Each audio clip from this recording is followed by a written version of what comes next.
Bonjour les amis, bienvenue sur ce nouveau podcast du site commentphotographier.com. Alors aujourd'hui, je voulais vous parler des conditions que l'on pouvait avoir en prise de vue qui étaient parfois difficiles. Donc comment on peut faire des photos dans le froid, comment on peut faire des photos sous la pluie. Et oui, parce qu'on peut avoir besoin de faire des photos, c'est peut-être pas le cas de tout le monde, mais on peut avoir besoin de faire des photos dans des conditions difficiles. Alors, il faut distinguer deux choses dans les mauvaises conditions météo, c'est soit le froid, soit la pluie. Alors, il arrive également qu'on ait les deux.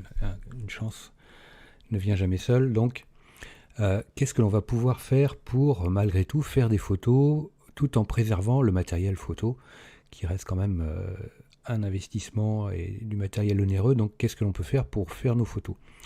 Alors déjà, dans un premier temps, on va pouvoir utiliser, il existe dans le commerce des housses. Alors quand on a juste de la pluie, il existe des housses imperméables en plastique, transparentes, ou pas d'ailleurs, il y a du plastique noir, il y a un peu de tout, un peu comme un imperméable pour l'humain. Il existe des imperméables pour les appareils photo de différentes tailles, parce que si on a besoin, si on utilise un téléobjectif relativement puissant, assez long, encombrant, on aura besoin d'une housse imperméable beaucoup plus grande que si on a un grand angle ou une petite optique. Donc, attention à ça. Après, je dirais, il n'y a pas de problématique si ce n'est au niveau de la compatibilité. Attention à ce que la housse imperméable ait ce qu'il faut pour que vous puissiez visionner, regarder dans le viseur de l'appareil photo ou regarder au dos du live view, soit une petite fenêtre, soit une petite trappe avec un velcro, des choses comme ça. Moi, j'ai une housse matelassée qui n'est pas imperméable, si elle est imperméable, où j'ai un trou pour le viseur et j'ai une trappe avec velcro pour pouvoir regarder le live view. Et j'ai deux trous de chaque côté, j'ai comme des mitaines, des passages de main à gauche et à droite de l'objectif. Donc pour pouvoir soit bouger le zoom ou regarder un peu, faire quelques manipulations si nécessaire. Donc pour la housse, vous avez des housses imperméables de différents types. Après, vous pouvez, dans les housses imperméables, quand vous avez un petit objectif, des choses de base, et qui tombe 3 gouttes, enfin qu'il y a un petit peu de pluie, vous pouvez fabriquer vous-même votre housse imperméable. Moi, je m'embarrasse pas. J'ai toujours dans ma valise photo une ou deux poches récupérées dans le rayon légumes, fruits et légumes d'une grande surface.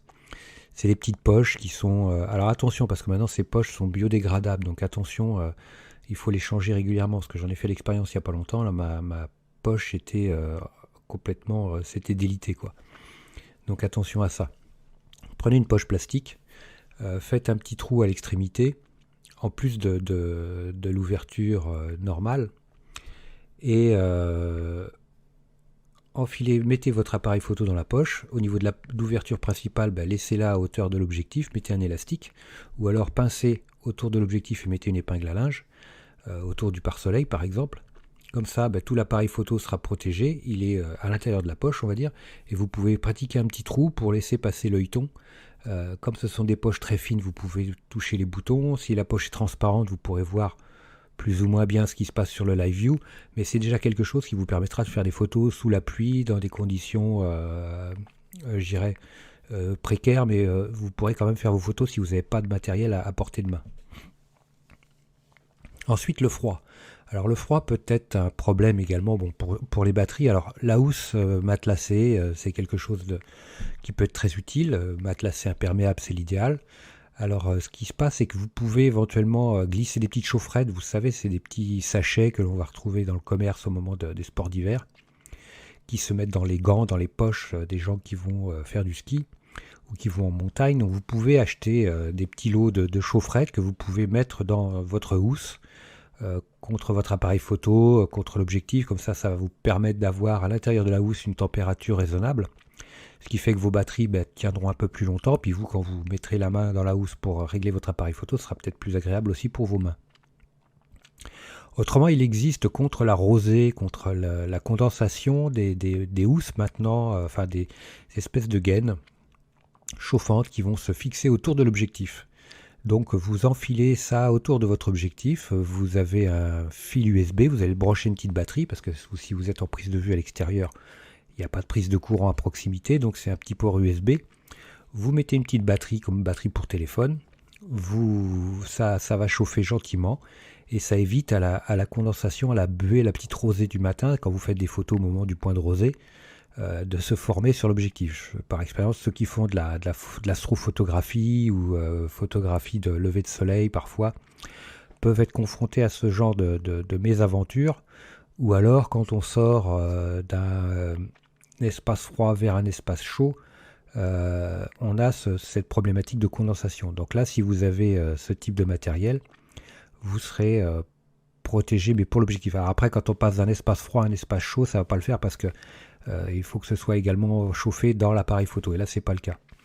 Donc ça ne marchera pas forcément. Mais si vous êtes en extérieur et que vous voulez éviter la formation de condensation sur la lentille frontale de l'objectif, c'est une solution intéressante. Je ne l'ai pas testé pour ma part, mais bon, vous aurez un lien en description. Il n'y a pas de souci.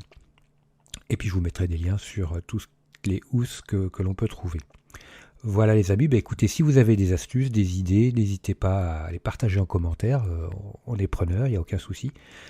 Merci de partager ce podcast, merci de vous abonner à ce podcast, de vous abonner à la chaîne. Et puis laissez-moi un like, moi je vous like super fort comme d'habitude, et puis je vous dis à très vite pour de nouvelles aventures. Ciao. Dernière petite chose avant de se quitter, si ce n'est pas déjà fait, je vous encourage à faire partie de ma liste de contacts pour bénéficier de conseils quotidiens, d'astuces photographiques, de choses vraiment utiles et intéressantes à connaître, à savoir, ou à se faire rafraîchir la mémoire sur certains sujets. Il y a toujours un intérêt à avoir un petit lien entre nous au niveau quotidien. Il y a aussi quelques réclames commerciales, je dirais, de temps en temps. Voilà, donc n'hésitez pas à aller voir sur les formulaires du site comment-photographier.com. Vous en avez sur les articles au niveau de la colonne de droite ou autrement en bas d'article, vous avez des formulaires un peu partout et vous pourrez comme ça ainsi faire partie de la liste de contacts. Autre chose également, actuellement il y a 50% de réduction sur toutes les formations du site comment-photographier.com. Donc vous allez sur le site comment-photographier.com et vous allez sur la page formation tout simplement, ou alors comment-photographier.com/formation photo. Mais allez sur le site, ça sera beaucoup plus simple. Donc vous avez 50% avec le code 5050 en chiffre arabe et vous pourrez bénéficier de toutes les formations à moitié prix. Vous avez une quarantaine de formations sur la photo de paysage, vous avez des formations sur le portrait, vous avez des formations sur les photos d'enfance, sur les photos flash, sur la photo culinaire, j'en passe et des meilleurs les amis. Donc ne vous privez pas, c'est actuellement avec le code promo 50 50%. Voilà les amis, je vous dis à très vite pour de nouveaux podcasts. Ciao.